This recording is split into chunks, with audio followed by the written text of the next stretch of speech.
Una de ellas es ictericia neonatal. Ictericia neonatal es muy frecuente encontrar neonatos ictéricos. Y ustedes van a ver cuando estén en el internado, van a ver que muchos niños tienen ictericia. E incluso van a tener pacientes de repente en el Perú que estén ictéricos. Entonces, la gran mayoría presenta ictericia. Hay que aprender a diferenciar cuándo es una ictericia fisiológica y cuándo es una ictericia patológica. Eso es importante poder valorar y poder tener en cuenta los conceptos que existen en la actualidad. No es igual hablar de hiperbilirrubinemia y hablar de ictericia. ¿Qué es hiperbilirrubinemia? Es una condición médica que está caracterizada por elevados niveles de bilirrubina en sangre. En cambio, la ictericia es una coloración amarillenta en piel y mucosas y aparece clínicamente cuando la bilirrubina es más de 5 miligramos sobre decilitro. Se da en la mitad de los recién nacidos a término o incluso más de la mitad y en más del 80% de los recién nacidos prematuros.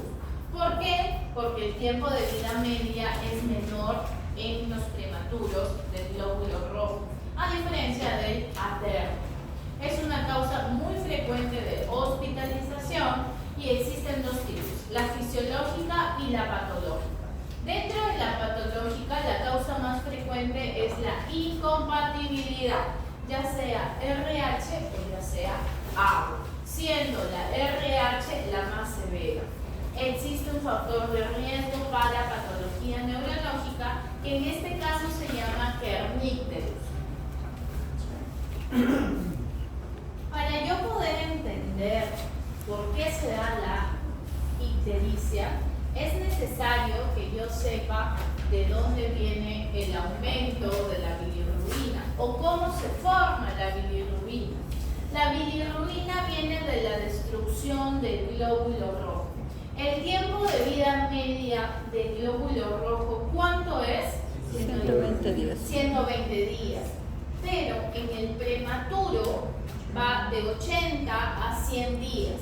Entonces, la primera explicación de por qué en el prematuro se da más casos es porque el tiempo de vida media del glóbulo rojo es menos en el prematuro. Entonces, yo tengo mi glóbulo rojo y mi glóbulo rojo va a liberar la hemoglobina y va a liberar el hierro y la globina. Ellos no me van a importar mucho en el tema de ictericia porque ellos se van a encargar de los nuevos eritrocitos. Sin embargo, lo que sí me interesa es el grupo EN. Este grupo EN se va a transformar en lo que es la bilirrubina indirecta mediante la biliverdina, que lo vamos a ver en la siguiente diapositiva. ¿Y qué es la bilirrubina indirecta? Eso sí me interesa saber. Es la bilirrubina liposoluble y la que puede ocasionar problemas a nivel del sistema nervioso central. Es llamada también la no conjugada. ¿Por qué? Porque no está conjugada como su nombre lo dice. Va a pasar al hígado, pero ojo, necesita de la albúmina para pasar al hígado, porque es liposoluble. Solo no puede entrar a hacer la conjugación. Entra al hígado y mediante la glucuroniltransferasa va a verse la conjugación y se va a transformar en bilirrubina directa o llamada también bilirrubina conjugada. Esta bilirrubina conjugada va a ser hidrosoluble, llamada también conjugada, y va a tener 3 vías. Se va a excretar por las heces con el nombre de estercobilina, se va a excretar por la orina con el nombre de urobilinógeno y va un porcentaje a regresar a la circulación enterohepática. El incremento de la bilirrubina sérica se produce por aumento de la hemólisis, por defecto en la conjugación intrahepática o por defecto en la excreción o mixta, ¿ya? Entonces, la ictericia va a ser debido por alteración en cualquiera de estas partes del metabolismo. Nuevamente, ¿cuánto tiene de tiempo de vida media el glóbulo rojo? 120 días. En el prematuro, 80 a 100 días. Entonces, mi glóbulo rojo tiene un tiempo de vida media. ¿Cuál me interesa? El grupo EN. Este grupo EN se va a transformar en biliverdina. Y esta biliverdina, mediante la biliverdina reductasa, que no teníamos en la diapositiva anterior, se va a transformar en bilirrubina no conjugada. Para entrar al hígado necesita de la albúmina porque es liposoluble, es insoluble. Se junta a la albúmina e ingresa al hígado. Una vez que ingresa al hígado se va a dar el proceso de conjugación. ¿Quién se encarga de la conjugación? La glucuroniltransferasa. Se conjuga, ya no se llama no conjugada, se llama conjugada. Esta conjugada va a tener 3 vías. Urobilina, que se llama el pigmento en la orina, estercobilina, que se llama el pigmento en las heces, y un 18% vuelve a la circulación enterohepática. Ese es el metabolismo de la bilirrubina. ¿Dónde puede haber alteración? Aquí, aquí, aquí o aquí. Y por esa alteración es que se da la ictericia. Entonces, ¿qué era hiperbilirrubinemia? El aumento de la bilirrubina sérica por encima de los valores normales, que puede ser a predominio directo o predominio indirecto. La cifra de bilirrubina va a aumentar más de 0.5 miligramos por decilitro por hora. Los niveles de bilirrubina directa se consideran elevados cuando es mayor de 1.5 o 2 miligramos por decilitro o es mayor del 20% de la bilirrubina total. Y los niveles de bilirrubina indirecta van a depender del tiempo de vida del recién nacido, ya sea en horas o en edad gestacional. ¿Qué quiere decir en conclusión? Que yo tengo que saber cuántas horas tiene mi recién nacido y cuál es su edad gestacional, ¿ya? No hay un valor absoluto. Con 5 de bilirrubina entra hospitalizado. No, depende de las horas que le esté sacando la bilirrubina y depende de la edad gestacional para valorar si es o no candidato para tratamiento, por ejemplo, de fototerapia. ¿La ictericia qué es? La coloración amarillenta de la piel y las mucosas. A medida que aumentan los niveles de bilirrubina, existe el riesgo de desarrollar toxicidad neurológica, o llamada también encefalopatía bilirrubínica. Cuando sacamos la anatomía patológica, recibe el nombre de Kernicterus, que es una encefalopatía, o sea, es una complicación de la ictericia. Este espectro que va a abarcar la encefalopatía aguda y crónica por bilirrubina y la disfunción neural aislada. La ictericia, como les he mencionado, es la coloración amarillenta, tanto de la piel como de las mucosas, y se manifiesta cuando la bilirrubina es más de 5. Es muy frecuente en el periodo neonatal y existen 2 tipos, la fisiológica y la patológica. La etiología va a depender mucho del momento en el que aparece. Si yo encuentro la ictericia en el primer día de vida, esta ictericia es siempre patológica, ¿ya? Si yo encuentro un bebito que tiene 6, 8 horas, 12 horas, 20 horas y tiene ictericia, este paciente se hospitaliza sí o sí, no espero nada, se hospitaliza. ¿Y cuál es la causa más frecuente? Una incompatibilidad del grupo sanguíneo entre la mamá y el recién nacido. Esa es la incompatibilidad ABO, que es la más frecuente. La incompatibilidad RH es la incompatibilidad más severa, pero es felizmente la menos frecuente. Por una infección perinatal crónica como por ejemplo TOC, pero la causa más frecuente, incompatibilidad. A los 2 o 3 días días tengo mi recién nacido que ya está en alojamiento. ¿Cuáles pueden ser las causas? De igual manera, incompatibilidad, pero ya no RH. Aquí encuentro solo agua. Policitemia. ¿Qué es policitemia? El aumento del hematocrito mayor de 65%. El signo característico de la policitemia es la rubicundez, o sea, el niño rojo. Yo presiono y está a la dígito presión, veo que hay un cambio de coloración, o sea, un color rojo a un color pues claro, ¿no? Vemos que el pacientito está como si estuviera pues insolado, por así decirlo, ¿no? Ese es rubicundez. Prematuridad, por ejemplo, es otra causa, o sangre extravasada. Habíamos visto en quiénes, en los céfalo, hematoma, que había una tumoración. ¿En qué ubicación? Superior. Ictericia fisiológica o patología hemolítica, ¿no? Enzimopatías, hemoglobinopatías. Por patología hemolítica adquirida, como infecciones, fármacos, por sepsis, porque hemos visto que sepsis tiene sintomatología inespecífica, que puede estar con ictericia. Al cuarto o quinto día puede ser por lactancia materna, por sepsis o por un síndrome que se llama el síndrome de Crigler-Najjar, que existen 4 tipos, incluso uno de ellos incompatible con la vida. El síndrome de Gilbert, que es otra causa de ictericia. Después de la primera semana de vida, yo tengo ictericia por lactancia, por infección, en este caso hepatitis neonatal, por obstrucción de las vías biliares como atresia o estenosis hipertrófica del píloro o alguna neoplasia que es poco frecuente.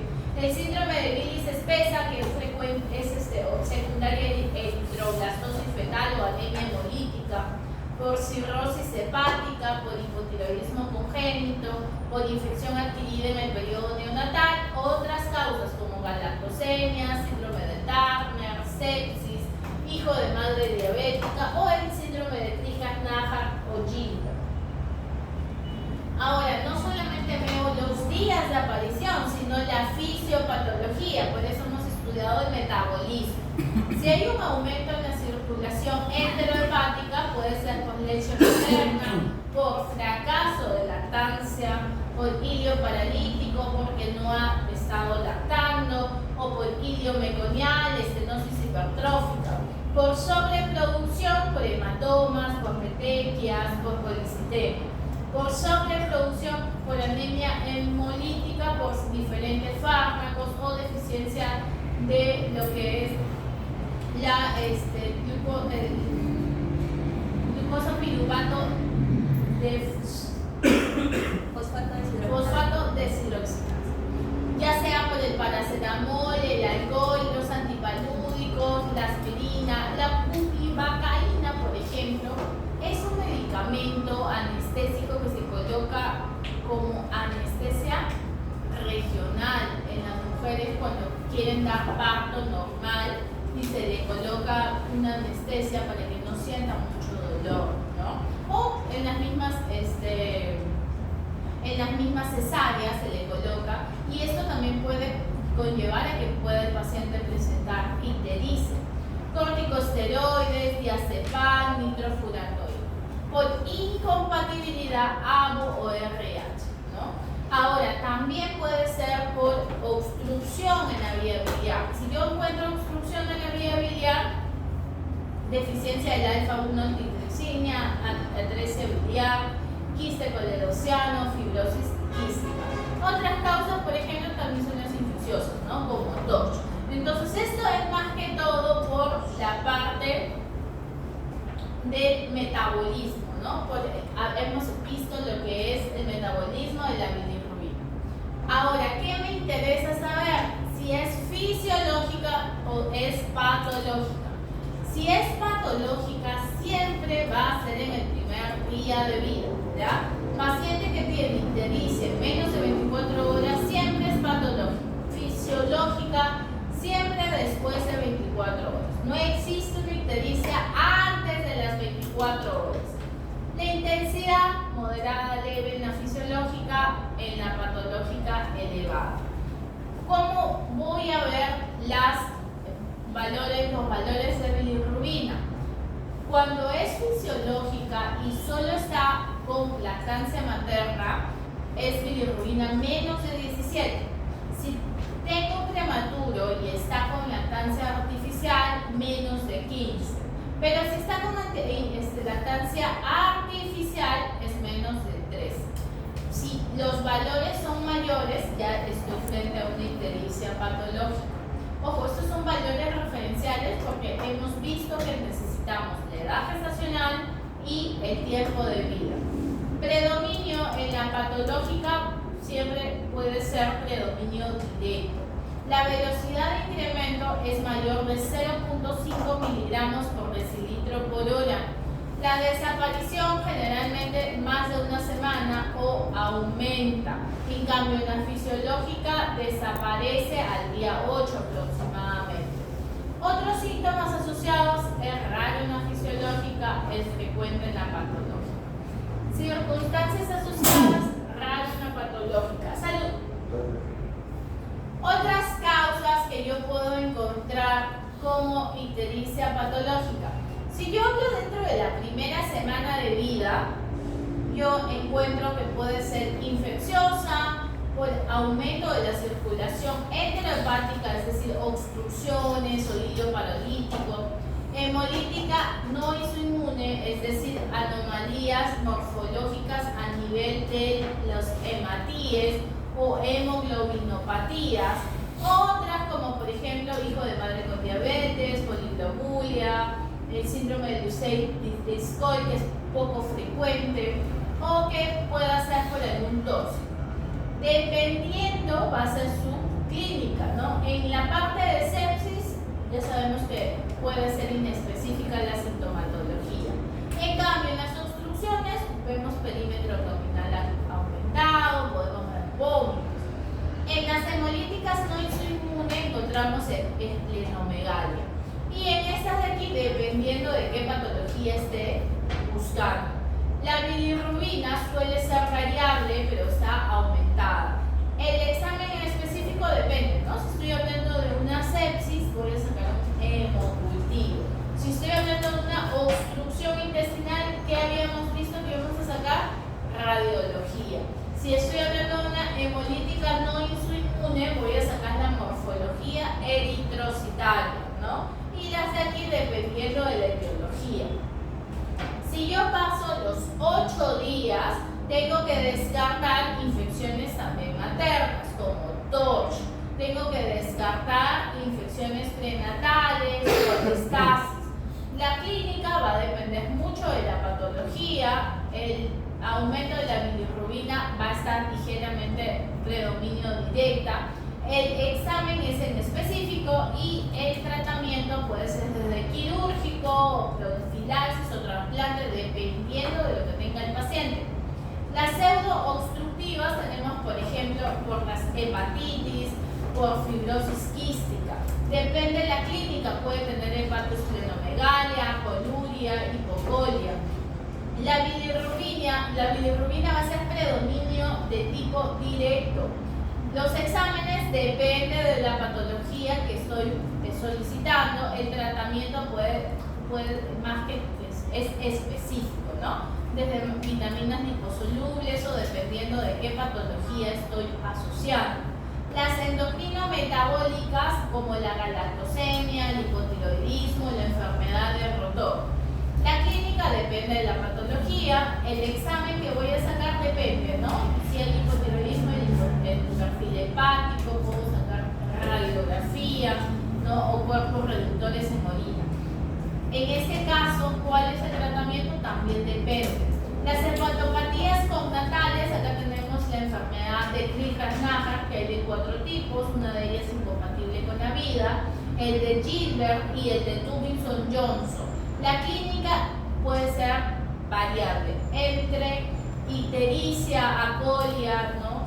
Disminución de la coloración de la orina. El predominio puede ser indirecto o puede ser mixta. Los exámenes dependen, ¿no? Depende de qué patología estoy buscando, que puede ser desde una biopsia hepática o un porfirina, ¿no? En orina, para poder descartar cualquiera de estas patologías que suelen ser raras, que son algunas incompatibles con la vida. Simplemente duran pues aproximadamente hasta 28 días, ¿no? La etapa neonatal. Y el tratamiento va a ser dependiendo de la patología que esté buscando. Ahora, volvemos a ictericia fisiológica. ¿Qué es la ictericia fisiológica? Es el aumento de la bilirrubina. ¿Pero por qué se da el aumento de la bilirrubina? Porque hay una inmadurez en el sistema metabólico hepático. Hay una captación disminuida a nivel hepático, hay menor actividad de la conjugación a nivel de la glucuroniltransferasa en los primeros días y hay una menor capacidad de excreción a través de la vía biliar. Por ende, también puede haber una mayor circulación enterohepática. Esa es la explicación por qué la ictericia puede ser fisiológica. Ahora, existe el término de ictericia por lactancia materna. Uno es por la misma leche y otro es por la ausencia de darle la leche. La ictericia por amamantamiento se da en la primera semana de vida, en un sexto de los recién nacidos amamantados. La lactancia aumenta la circulación enterohepática de la bilirrubina en algunos recién nacidos que tienen menor ingesta de leche y que también pueden presentar deshidratación o baja ingesta calórica. Asimismo, el aumento de la circulación enterohepática puede deberse a la menor cantidad de bacterias intestinales que convierten la bilirrubina en metabolitos irreabsorbibles. Entonces, por amamantamiento quiere decir que es por menos ingesta de leche y se da en la primera semana. ¿Cuál es la solución acá? Darle más leche, ya sea enseñándole una buena técnica de agarre, explicándole que la producción se va a aumentar mediante más succión o dándole un sucedáneo, ¿no? Aquí es donde le damos, pero no suspendemos la leche materna, simplemente aportamos, ayudamos. La ictericia por leche materna es diferente a la de amamantamiento. Aquí aparece después de los 5 a 7 días de vida y alcanza un máximo alrededor de las 2 semanas. O sea, esta sí es producida por la leche. ¿Por qué? Porque es causada por una mayor concentración de beta-glucuronidasa en la leche materna, lo que provoca un aumento de la desconjugación y la reabsorción de la bilirrubina. ¿Qué hago? La leche le está provocando ictericia. ¿Suspendo? No, no suspendo. Ojo, esta es ictericia prácticamente fisiológica, ¿ya? Simplemente le explico que es un proceso fisiológico que va a pasar. ¿Por qué se da? Por una mayor concentración de beta-glucuronidasa. ¿Qué se hacía antiguamente? Se suspendía la leche y se daba la fórmula. Pero en la actualidad se sabe que la leche materna más bien da beneficios, que puede generar ictericia, sí, pero no la tipo patológica, sino la tipo fisiológica. Y en este caso de aquí, que es por el déficit de leche, más bien ayudamos con la técnica de agarre y podemos dar un aporte. Los factores de riesgo. ¿Quiénes tienen riesgo de presentar ictericia? Los prematuros, los bajo peso, los RCU, los que presentaron cefalohematoma, quienes no están lactando bien, quienes nacieron con asfixia, quienes tienen obstrucción, incompatibilidad, infecciones, policitemia, el TORCH, antecedente de un hermano anterior con ictericia, hijo de madre con diabetes, trastorno hipertensivo del embarazo, hipotiroidismo y trauma obstétrico. ¿Y existen factores de riesgo para ictericia grave? Sí, un hermano que haya tenido ictericia antes, edad gestacional en prematuros tardíos, hizo inmunización, ictericia que se da en las 24 primeras horas, niveles de bilirrubina previos alta en zonas zona de riesgo, que lo vamos a ver con Butani, pacientes que hayan tenido fractura de clavícula o cefalohematoma, lactancia materna especialmente si es inadecuada o tiene una pérdida de peso o esta pérdida es excesiva. ¿Se acuerdan el delta peso? ¿Cuánto tenía que ser en la segunda semana? 10%. Pero si yo tenía un delta peso en el primer día del 10%, eso es muy alto, ¿cierto? Entonces, el delta peso me permite valorar cuánto hay de pérdida de peso. El hematocrito mayor de 60, asiáticos, macrosómicos, hijos de madre diabética. Epidemiológicamente, 2 de cada 3 neonatos pueden presentar ictericia durante los primeros días de vida.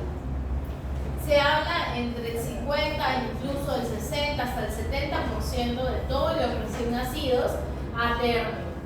La incidencia de ictericia patológica va de 14 a 21 por 1000 recién nacidos vivos. El cuadro clínico, la hiperbilirrubinemia indirecta se caracteriza por la aparición de coloración amarilla, color anaranjado de piel y mucosas. Clínicamente la ictericia va a salir céfalo caudal, o sea, empieza aquí y termina aquí. Y la desaparición va a ser al revés, caudal cefálica. ¿Qué quiere decir? Que la cabeza es el último en estar más claro, porque es el último en desaparecer, incluso las escleras. Existen las zonas de Kramer. Estas zonas de Kramer me van a permitir, si yo no tengo un examen de laboratorio, valorar cuánto de bilirrubina puede tener mi recién nacido. ¿Cómo voy a comprobar? Hago la digitopresión y voy a ver que está de coloración amarillenta. Yo valoro mis zonas de Kramer: zona 1, zona 2, zona 3, zona 4 y zona 5, que incluye palmas y plata. Si yo tengo solo ictericia en la zona de la cara, el valor de bilirrubina va a ir entre 4 a 7. Si yo tengo en tórax y en abdomen, va a ir de 5 a 8.5. Pero si yo tengo en abdomen, genitales, prácticamente hasta rodillas, va a tener de 9 a 17. Pero si yo ya tengo en toda la zona, es decir, palmas y plantas, yo voy a tener y voy a valorar que este paciente tiene más de 15. Entonces, yo valoro cuál zona se encuentra mi paciente. ¿Y cómo lo valoro? Veo al neonato y voy a ir viendo desde la cabeza hacia los pies cuánto llega la coloración amarillenta, ¿verdad? Es unas zonas que me evalúa clínicamente, pero yo no puedo guiarme 100%. Tengo que sacar exámenes de laboratorio. Ahora, ¿qué exámenes de laboratorio voy a sacar? Voy a sacar generalmente las bilirrubinas totales y fraccionadas. La hiperbilirrubinemia directa, a diferencia de la indirecta, tiene la coloración verdínica. La encefalopatía por hiperbilirrubinemia puede ser fase precoz, fase intermedia y fase avanzada. La precoz presenta hipotonía, letargia, mala succión. La intermedia presenta estupor, irritabilidad, hipertonía. Puede presentar posición opistótona o hiperextensión del cuello. En la fase avanzada, el paciente puede presentar coma, convulsiones y los daños aquí ya es irreversible. El sistema auditivo es particularmente sensible a los efectos de la hiperbilirrubinemia. En algunos casos hay grados variables de hipoacusia. ¿Y qué es la encefalopatía bilirrubínica o Kernicterus? Tiene un diagnóstico anatomopatológico donde la zona afectada se da a nivel del globo pálido. el núcleo subtalámico, el hipocampo y la sustancia negra. Ojo, es un diagnóstico anatomopatológico, o sea, generalmente el paciente ya está fallecido, ¿no? Y ahí se hace lo que es anatomía patológica.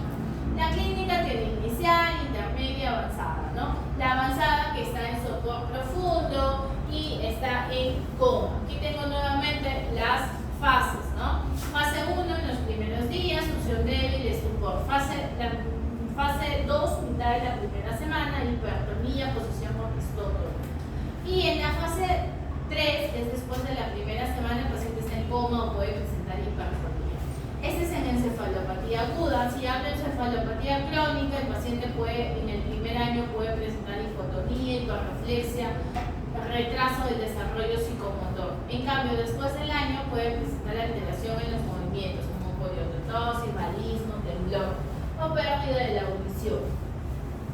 ¿Y cuáles son los factores de riesgo para encefalopatía? Antecedentes de asfixia, peso menos de 1500, pH en torrón menos de 7.15, es decir, en acidosis, el PaO2 menos de 40 por 2 horas, hipotermia por 4 horas, proteínas menos de 4, albúmina sérica menos de 2.5, que sea prematuro, que haya hemólisis, sustancias que compitan por la albúmina o que tenga sepsis.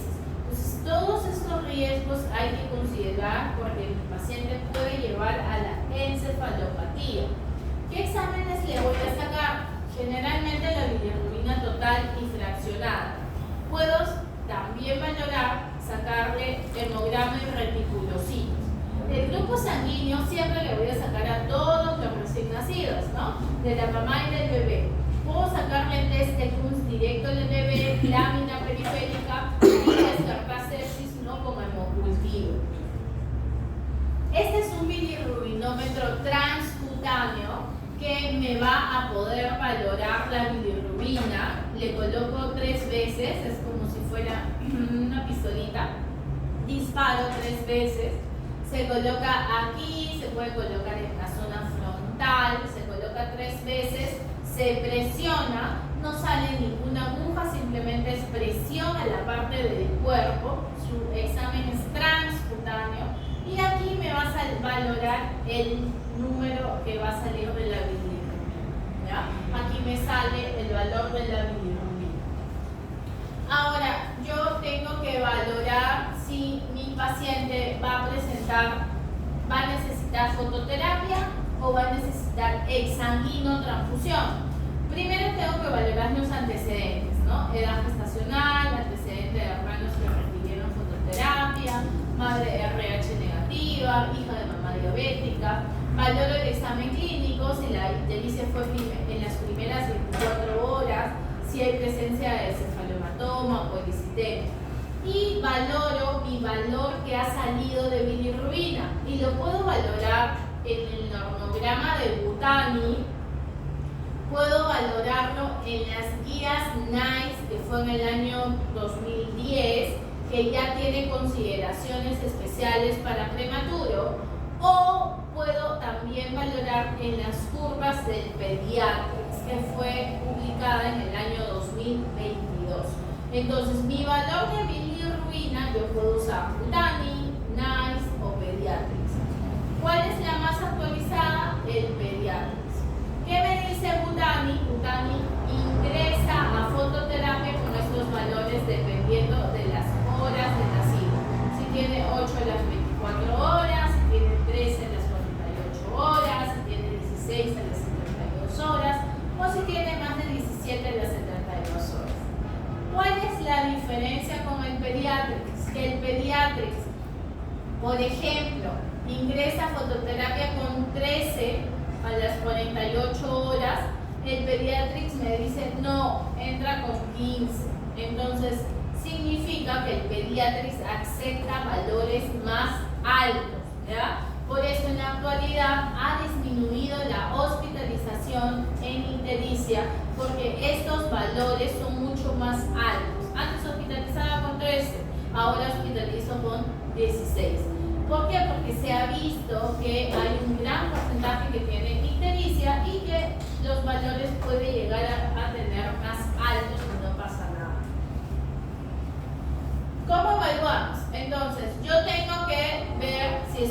en zona de bajo riesgo, zona de riesgo intermedio o zona de intermedio bajo, intermedio alto o riesgo alto.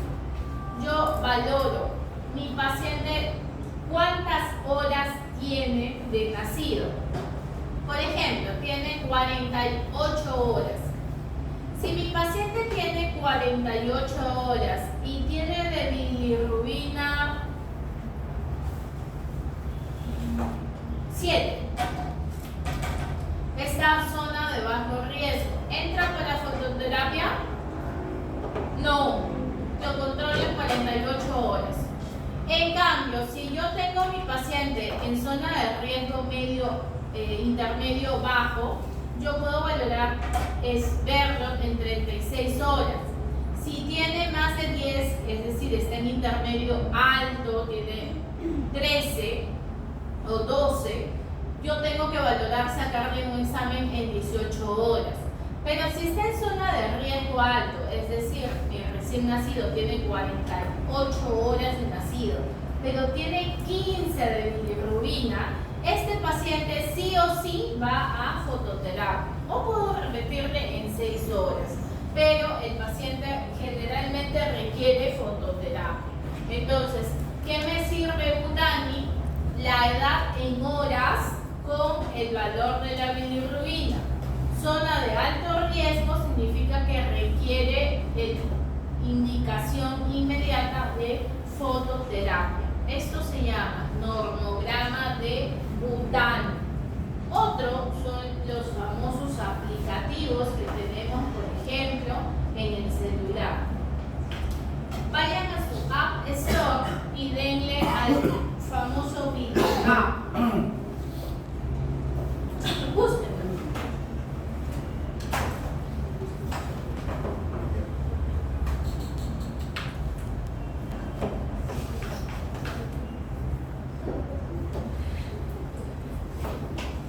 ¿Lo encontraron?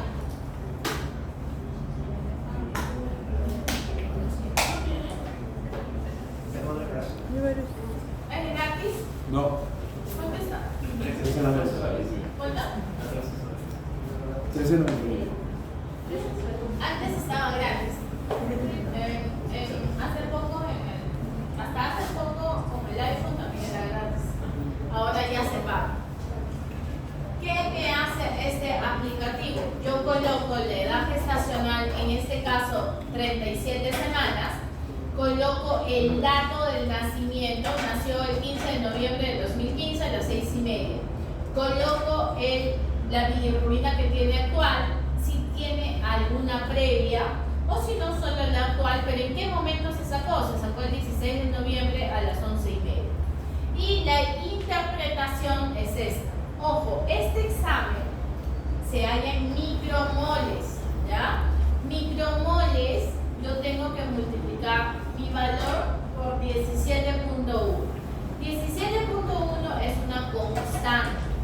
Me sale, este bebé tiene bilirrubina normal, no requiere tratamiento. Incluso me sale aquí mi tabla. ¿Cuánto está para riesgo de fototerapia y cuánto está para riesgo de sanguinotransfusión? Esta es mediante las curvas de la guía NICE publicada en el año 2010. Este es otro cuadro, otra valoración de ver si mi paciente requiere o no fototerapia. Aquí tenemos los días de nacido, tenemos si tiene riesgo bajo de bilirrubina, riesgo medio o riesgo alto, ¿no? Aquí me va a valorar el momento de aparición, factores de riesgo, signos de enfermedad subyacente, diagnóstico diferencial. Si es un atérmino sin factores de riesgo, si es un atérmino con factores de riesgo o de edad gestacional de 35 a 38 semanas sin factores de riesgo, o tiene edad gestacional de 35 a 38 semanas pero con factores de riesgo. Esto significa riesgo alto. En los primeros días, si tiene más de 9, entra fototerapia, y si tiene los días posteriores más de 11, entra a fototerapia. Las curvas que usamos actualmente es la que fue publicada cual se hizo el manejo de hiperbilirrubinemia en recién nacidos mayores de 35 semanas. Por ejemplo, este recién nacido, miren, 48 semanas. Aquí está valorada las líneas de la edad gestacional, ¿verdad? Edad gestacional 40, 39, 38, 37, 36, 35. De 48 horas, ¿con cuánto ingresa fototerapia? Con 17, ¿verdad? Con 17, o sea, acepta valores más altos. Si tiene 15, 16, no entra a fototerapia con edad gestacional de 40 semanas. Entonces, ¿qué hago con un paciente ictérico? Valoro la clínica, valoro el sistema ictérico más allá de lo que son miembros, más allá del abdomen, más allá de genitales. Saco el bilirrubinómetro, si es que lo tengo, el transcutáneo, o puedo valorar sacarle las bilirrubinas totales y fraccionadas. ¿Dónde las leo? Puedo usar Cutani, puedo usar las guías NICE, o puedo usar las guías de Pediatrics. Lo más actual, 2022, guía Pediatrics, no, curvas del Pediatrics. Entonces yo tengo que valorar el paciente cistictérico, todos los antecedentes, determinar las bilirrubinas, ver si es que frente a un cuadro de hemólisis saco un directo, los reticulocitos, ¿no? Y dependiendo de la patología que estoy buscando, saco exámenes complementarios. Ahora, ¿qué tratamiento voy a darle al recién nacido que según mi curva del Pediatrics necesita fototerapia, ¿no? Un paciente que de repente tenía 48 horas, tenía 17, ¿no? O tenía 18 de bilirrubina. Entonces este paciente se hospitaliza sí o sí. ¿Cuál es el tratamiento que va a requerir? La fototerapia. ¿Qué factores intervienen en la fototerapia? El tipo de luz. En la actualidad se refiere que la tipo luz azul es la más eficaz.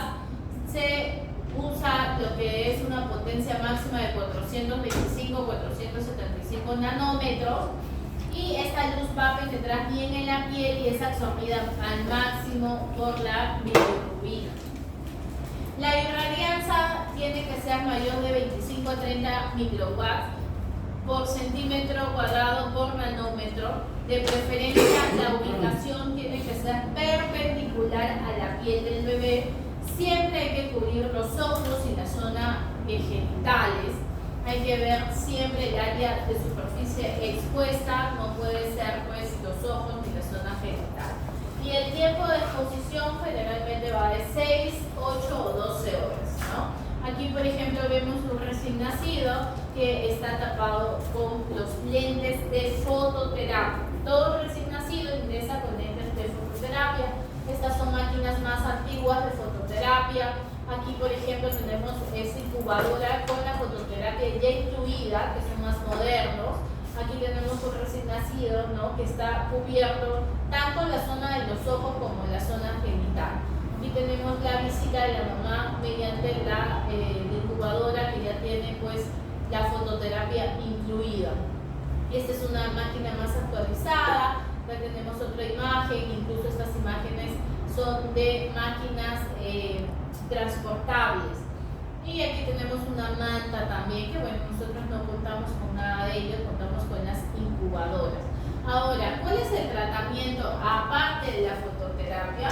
Es la hidratación. La hidratación, si es un paciente, por ejemplo, que está en alojamiento, que está lactando, no es necesario colocarle endovenoso, o sea, no es necesario ponerle una vía, simplemente vía oral. Pero ojo, de hidratación, si por ejemplo en el segundo día de vida, en un recién nacido a término, yo le daba ¿cuánto de líquido? 80. Cuando necesita fototerapia, va a tener mayor ¿qué cosa? Pérdidas insensibles. Entonces tengo que aumentar 10 a 15.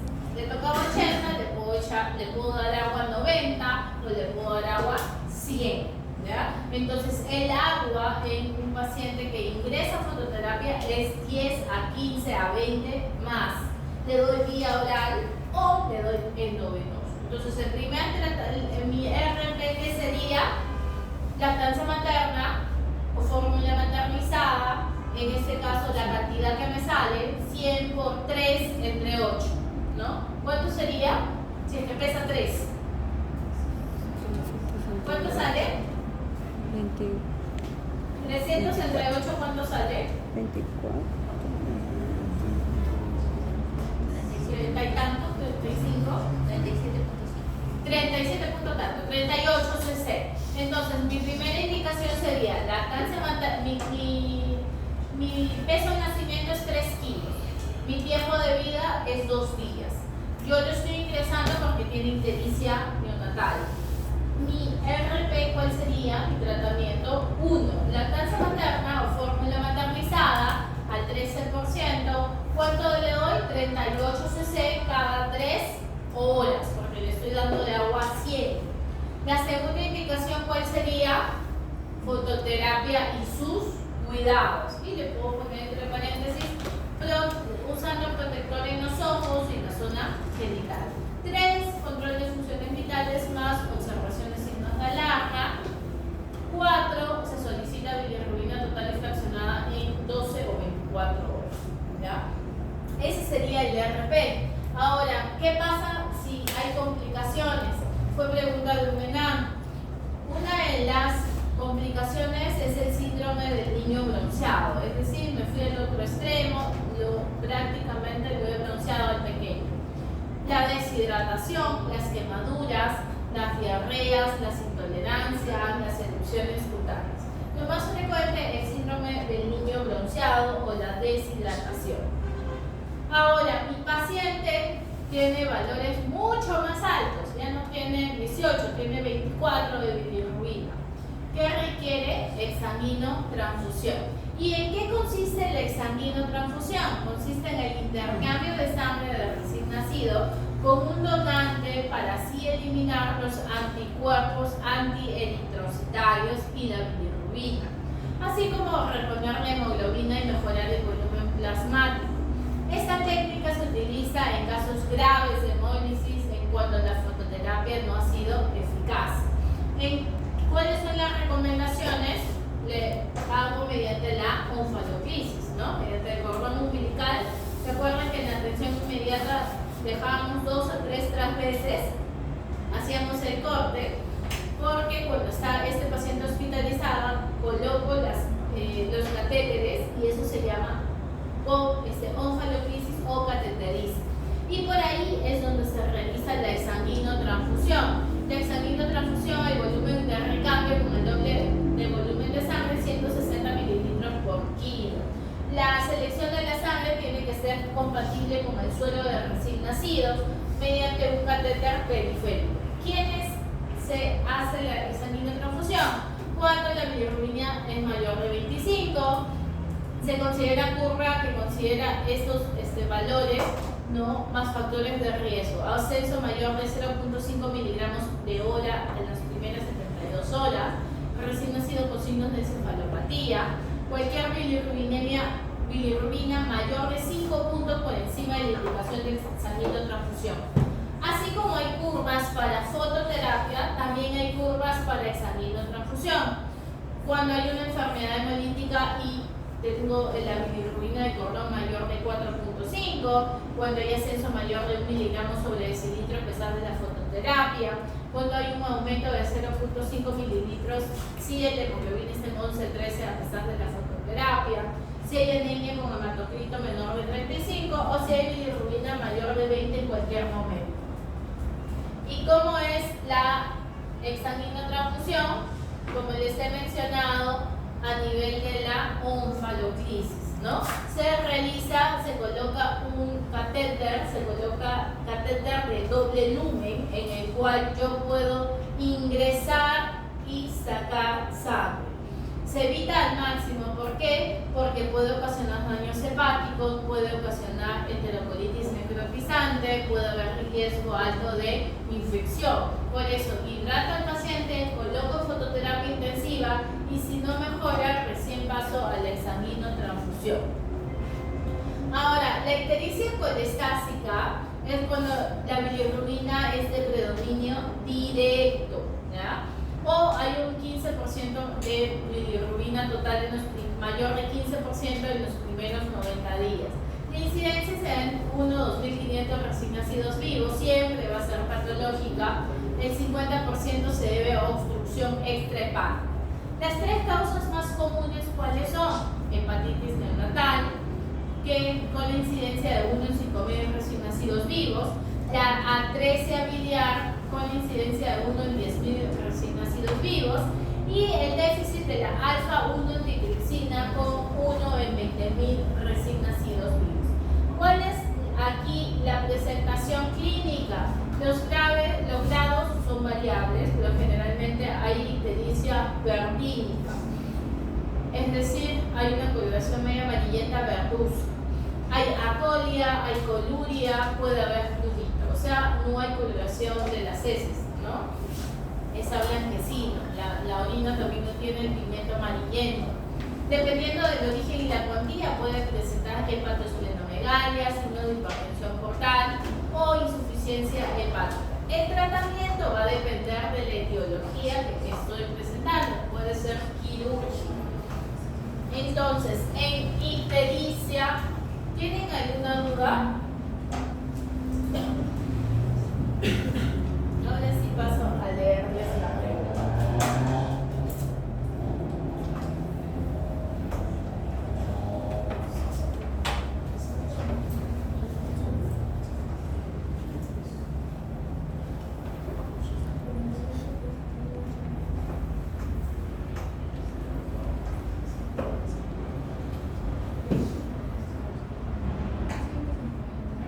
Neonato a término de 8 días de nacido, alimentado con lactancia materna exclusiva, presenta ictericia que se extiende hasta muslos.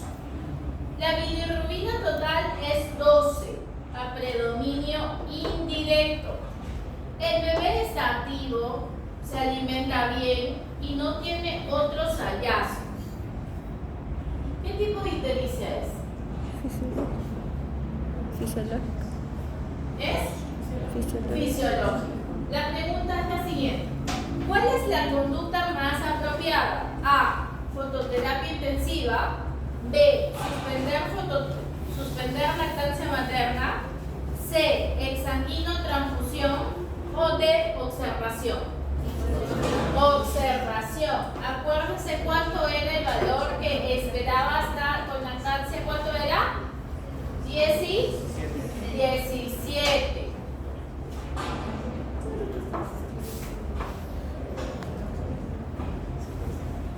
Aquí. Está con lactancia materna. Tiene menos de 17. ¿Cuánto tiene? 2. Tiene 12. Está como fisiológica. En temas del examen de Irán, las preguntas que han repetido es en base a este cuadro de acá.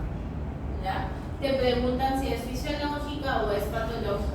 ¿Qué pasa si hubiera sido a las 8 horas de vida? Es patológica. ¿Ya? Es patológica. ¿Qué tengo que aprender? Este cuadro de aquí. Cuando vayan a estudiar más adelante para los exámenes, estudien este tema de acá, ¿ya? Porque eso es preguntas a repetir.